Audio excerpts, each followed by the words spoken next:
Pak Andi. Pak Indra, mohon maaf nih Pak, saya mengganggu waktunya Pak Indra ini. Apa? Ini Pak Indra, saya itu kan baru belajar terkait coaching nih Pak, dan saya ingin mempraktekkan Pak, dan saya butuh di observasi Pak, intinya perlu dilihat nih Pak, kira-kira Pak Indra bersedia nggak Pak?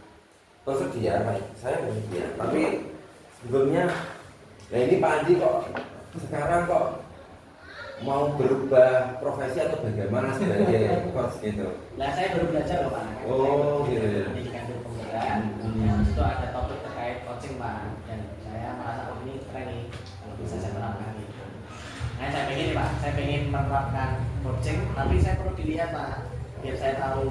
Memang kan ya, ketika kita itu melihat diri sendiri, itu kan tidak bisa. Iya. Harus dilihatkan pada orang lain. Padahal orang lain juga belum tentu bisa kan begitu. Oke Pak Andi. Untuk Pak Andi nanti sebagai coach, ya, saya coach, kemudian memberikan stimulus kepada coaching, begitu. Namun yang perlu diperhatikan Pak, sebagai seorang coach itu kan awal-awal itu kan agak canggung ya. Iya. Tapi nanti kalau jalannya itu kan biasa seperti itu kan alur-alur atau tahap-tahap step by step sebagai seorang coach itu memang harus dibiasakan supaya dapat apa namanya membuat rasa nyaman si coaching seperti itu kan. Nah kira-kira nanti percakapan coaching yang Pak Andi ini kan seperti apa? Ya saya sih ingin agar saya itu bisa memfasilitasi teman saya Pak, rekan saya yang sedang memiliki sebuah permasalahan. Tapi saya yakin bahwa beliau itu sebenarnya mampu Pak menyelesaikan permasalahan itu. Hanya saja memang perlu tadi benar yang Pak Indra sampaikan, perlu stimulus Pak. Iya. Perlu stimulus gitu. Dan saya pengen hadir sebagai seorang yang bisa memberikan stimulus itu Pak. Itu sebenarnya. Pak Adi, Gimana Pak? dari sebuah percakapan atau coaching antara coach dan coachee itu ada beberapa kompetensi ya, yang dikembangkan ya. Kira-kira Pak Andi nih nanti ketika mengcoaching temannya atau teman sejawat atau kliennya, kira-kira yang mau dikembangkan yang bagian mana? Apa tiga-tiganya? Atau seperti apa? Iya Pak. Saya kepikirannya itu nggak tiga-tiganya Pak. Ya, sepertinya saya memang perlu proses nih Pak, perlu proses untuk bisa ahli di tiga-tiganya. Tapi saya ingin satu dulu Pak. Saya ingin mengembangkan kompetensi coaching itu pada aspek mengajukan pertanyaan yang berbobot. Karena kadang saya itu masih kesulitan Pak mengajukan pertanyaan yang berbobot. Tapi pertanyaannya itu terkadang hanya tertutup Pak. Apakah iya tidak itu saja Pak. Maka saya perlu ini Pak, coaching ini untuk mengembangkan kompetensi saya dalam aspek mengajukan pertanyaan yang berbobot. Itu sebenarnya. Untuk yang mau dikembangkan, pertanyaan berbobot itu kan juga tidak selamanya langsung seperti apa namanya pertanyaan yang umum. Iya. Kita kan bisa memberikan sebuah pertanyaan yang menurut Pak Andi itu dikembangkan. Iya. Itu.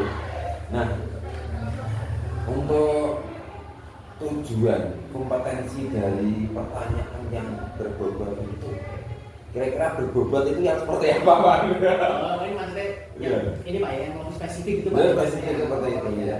Jadi secara spesifik ini saya sebetulnya ingin ini Pak, pertanyaan itu tuh hadir atas apa yang saya dengarkan dari coaching itu.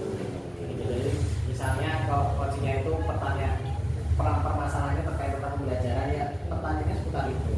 Jadi seputar pembelajaran tidak kemudian nyeleweng atau kemana-mana gitu sehingga obrolannya malah tidak efektif.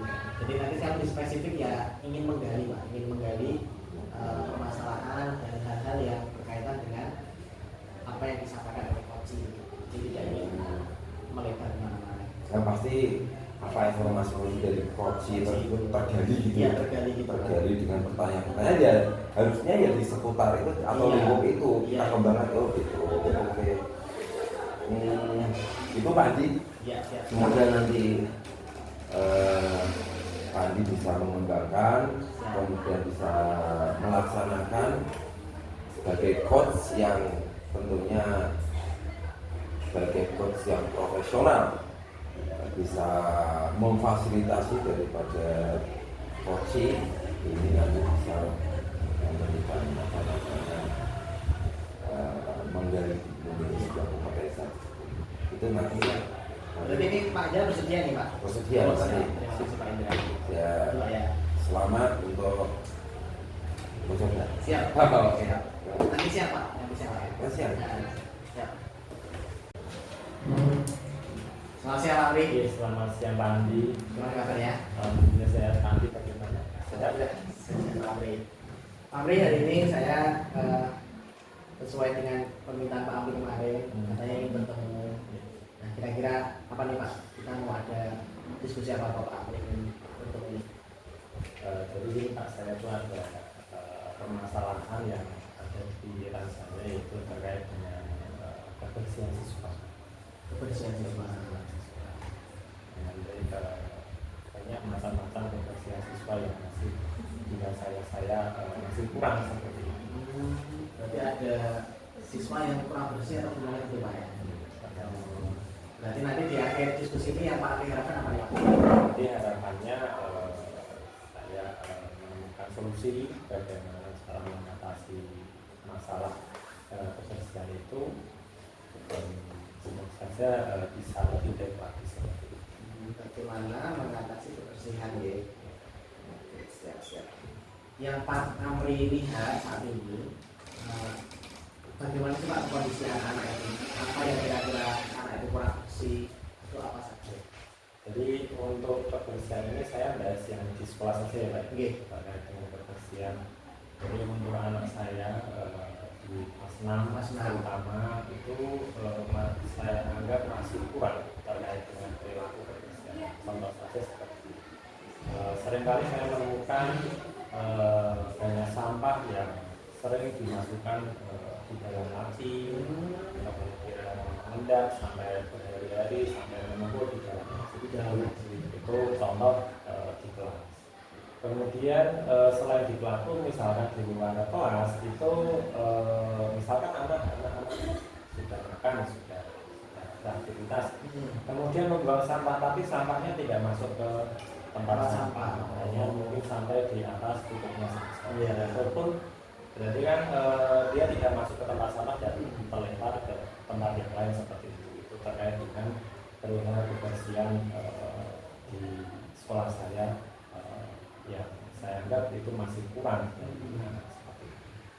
Jadi yang terjadi di kelasnya Pak Amri itu adalah banyak anak-anak yang meletakkan sampahnya di dalam laci Pak ya, dan itu menumpuk berhari-hari dan menumpuk banyak gitu Pak ya. Kemudian yang kedua, banyak masih ada anak yang membuang sampah tidak pada tempatnya Pak ya, dan hanya dibuang kemudian berada di atasnya kena angin nanti dia kemana-mana gitu Pak ya. Jadi Kemudian apa nih Pak harapan Pak Amri terkait tentang kondisi ini? Yang Pak Amri harapan itu inginnya seperti apa? ya harapannya ketika saya melakukan pengecekan di kelas ya Pak ya, ruang kelas itu bisa bersih, tidak ada sampah apapun di laci, kemudian dari di luar kelas ya anak-anak membuangnya ya tidak harus dilempar, artinya kita terlihat dari aktivitas anak itu datang ke tempat sampah dibuka kemudian dimasukkan, tidak dilempar seperti biasanya saat ini. Jadi Pak Amri berharap agar ruang kelasnya bersih Pak ya, ruang kelasnya bersih dan anak-anak itu bisa membuang sampah pada tempatnya. Nah kalau menurut Pak Amri, kira-kira kenapa anak-anak itu masih nih Pak, masih suka memasukkan sampah di laci, masih suka membuang sampah asal-asalan, itu menurut Pak Amri kenapa Pak kira-kira? Kalau menurut saya dari pandangan saya terkait dengan siswa adanya kebiasaan terkait dengan menyimpan sampah di laci itu mungkin belum merasakan sekitar dampak atau bahayanya bagaimana menyimpan sampah terlalu lama. Mungkin kan dari sampah yang berbahaya itu kan nanti muncul bakteri, muncul jamur dan sebagainya. Dan tidak hanya sebatas itu, bakteri, jamur, terutama bakteri sampai ke tubuh kita bisa jadi menyerang kita dan kita terkena penyakit. Dan itu yang saya pandang anak. Jadi anak belum merasakan dampak, bahkan itu belum pernah merasakan dampak dari perilaku menyimpan sampah di laut. Jadi kan nanti akan berefek ke yang lain, dan bakteri, kita tertular dan sebagainya. Bahkan mungkin dari satu siswa bisa jadi tertular ke siswa yang lain. Jadi saya ambil cara yang besar, kenapa anak itu tidak sering menyimpan mati, karena memang mereka belum tahu dampaknya. Ya, jadi kenapa kok siswanya Pak Amri itu masih sering menyimpan sampah di laci, masih sering buang sampah sembarangan? Itu karena mereka belum paham Pak ya, belum paham dampak daripada sampah yang menumpuk itu seperti apa. Nah kira-kira Pak Amri, kalau penyebabnya itu karena anak belum tahu dampaknya, kira-kira perlu nggak memberikan sesuatu kepada anak apapun itu yang bisa membuat anak itu menjadi tahu bahwa dampak menyimpan sampah atau tidak membuang sampah ke tempat itu ABC gitu Pak Amri.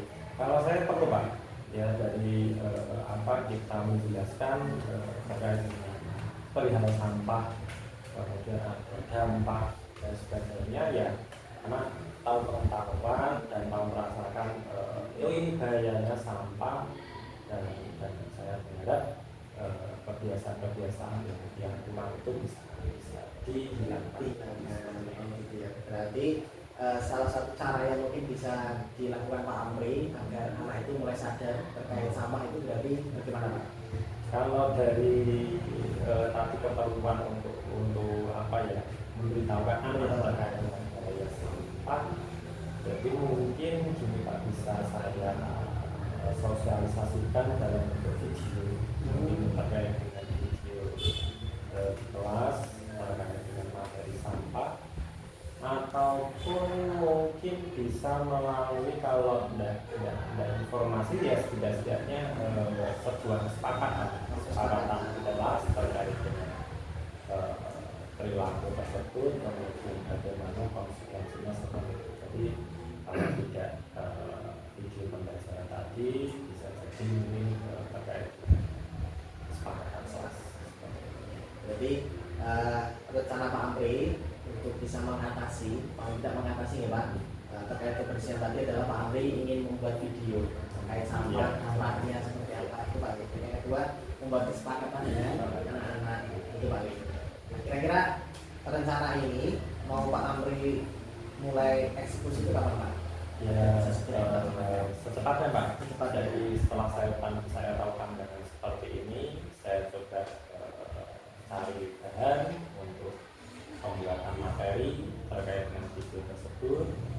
Kemudian saya sempatkan untuk semacam satu atau dua jam terkait dengan pemaparan materi di dalam kelas. Kemudian kita lihat responnya nanti seperti apa. Harapannya ya anak sadar terkait menyimpan sampah dan membuang sampah sembarangan itu sama. Berarti ini videonya ingin Pak Amri bikin sendiri nih. Berarti Pak Amri punya nih Pak ya, punya kemampuan untuk editing video kayak gitu.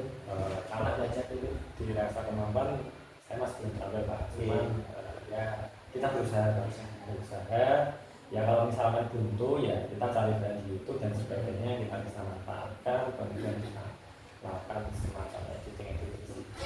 Jadi tidak keseluruhan buat kita. Tujuan utamanya mungkin dalam rangka memberitahukan terkait dengan sampah seperti ini. Baik. Jadi tadi Pak Amri ternyata punya kemampuan untuk mengedit video, kemudian membuat bahan ajar Pak ya, bahan ajar dalam bentuk video.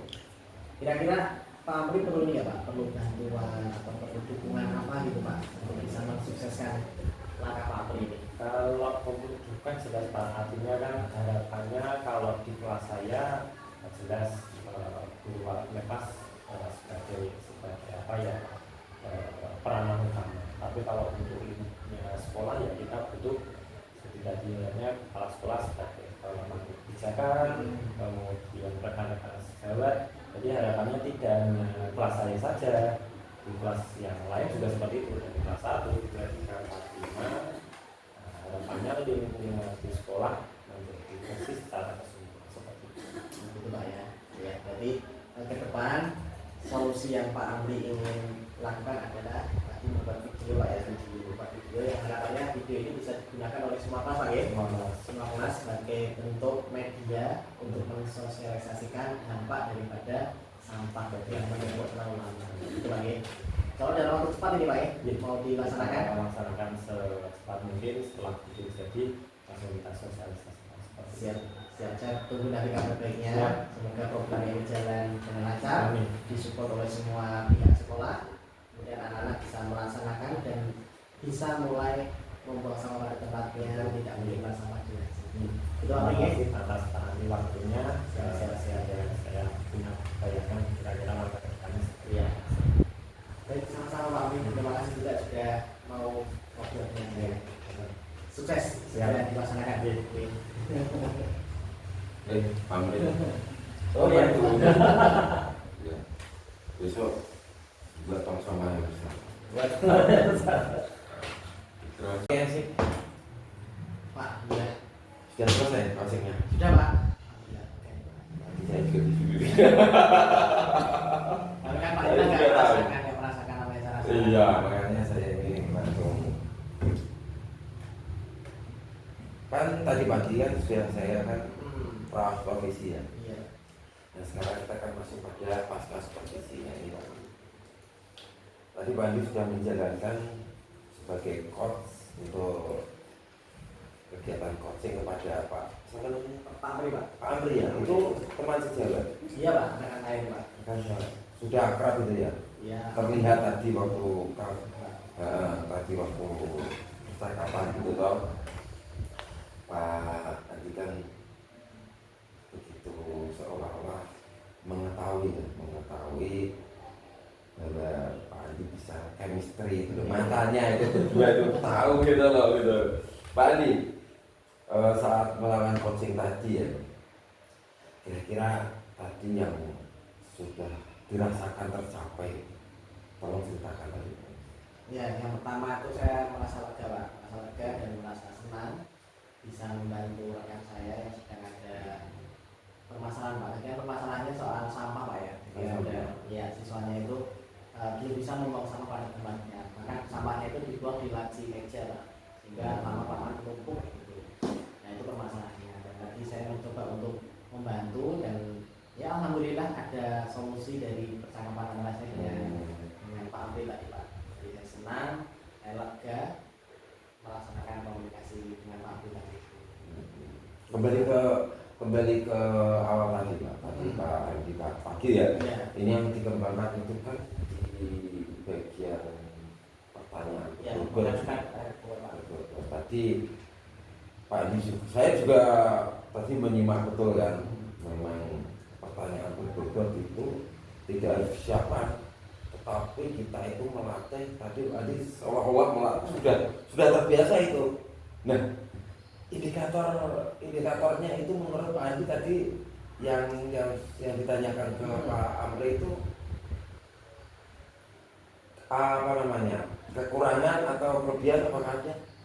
Ya kalau tadi sih saya ini Pak ya, saya apa yang saya rasakan tadi Pak Edi, saya tadi mencoba untuk mendengarkan aktif Pak. Saya mencoba mendengarkan aktif. Kenapa saya mendengarkan aktif? Agar saya mengetahui apa sih harapan dari Pak Amri dan kemudian bagaimana sih kondisi yang Pak Amri rasakan, sehingga saya mampu menggali dengan pertanyaan-pertanyaan yang berbobot.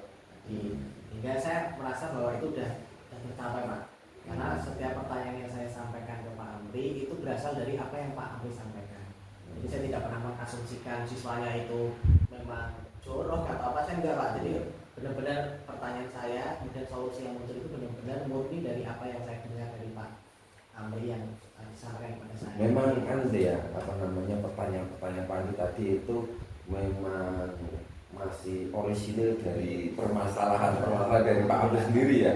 Oh gitu. Gitu, Pak. Ya tadi saya juga sempat untuk memperhatikan Pak Andi, kemudian mencatat-catat ya, mencatat-catat, kemudian dari catatan tersebut tadi ya setiap kata.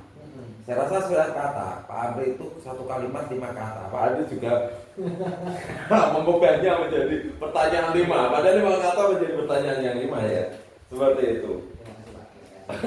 Ini kan saya kan menggambarkan. Ya, seperti itulah. Tadi yang dilaksanakan seperti itu. Tadi juga Pak Andi juga bebas asumsi. Menurut saya tidak apa namanya menghindari asumsi pribadi. Takutnya ini seperti apa? Ya kalau saya nanti memberikan judgement atau asumsi saya pribadi nanti takutnya tidak sesuai dengan kenyataan Pak Amri, Pak. Malah menyinggung beliau, malah beliau nanti tidak terbuka, malah beliau nanti tidak mau lepas dalam menyampaikan apa yang Pak Amri rasakan. Sehingga saya menghindari itu, Pak. Pokoknya saya mencoba untuk menanyakan apa yang Pak Amri sampaikan. Dan saya tidak ingin menjudge apa-apa. Gitu. Kemudian Pak Andi tadi juga fokus ya, seperti apa namanya tujuan awal. Saya akan menanyakan sebuah pertanyaan berbobot, tidak akan keluar dari jalur masalah yang ada. Tapi sudah dilaksanakan untuk fokus pada area yang dikembangkan. Jadi dikembangkan itu pertanyaan juga seperti tadi saya akan membuat video tadi. Apakah berarti Pak Amri ini jago membuat video atau aplikasi? Ya kan itu kan juga membuat motivasi dia. Mungkin dia kalau belum mampu sekarang kan nanti dia akan berlama. Karena tanggung jawabnya seperti itu. Ya itu tadi yang sudah terlaksana. Kemudian yang terakhir. Tadi yang dari coaching tadi Pak Andi sebagai coach. Iya. Tadi yang dikembangkan pertanyaan itu kira-kira selanjutnya tadi sudah bagus. Saya rasa yang dikembangkan dari keperpihakan coaching itu apalagi ya untuk memperdalam ilmu sebagai coach Pak ya. Sebenarnya pertanyaan berikut ini menjadi kompetensi yang ingin terus saya kembangkan. Tetapi kan ada hal lain juga yang ingin saya kembangkan bersamaan itu Pak ya. Salah satunya adalah mendengar aktif Pak.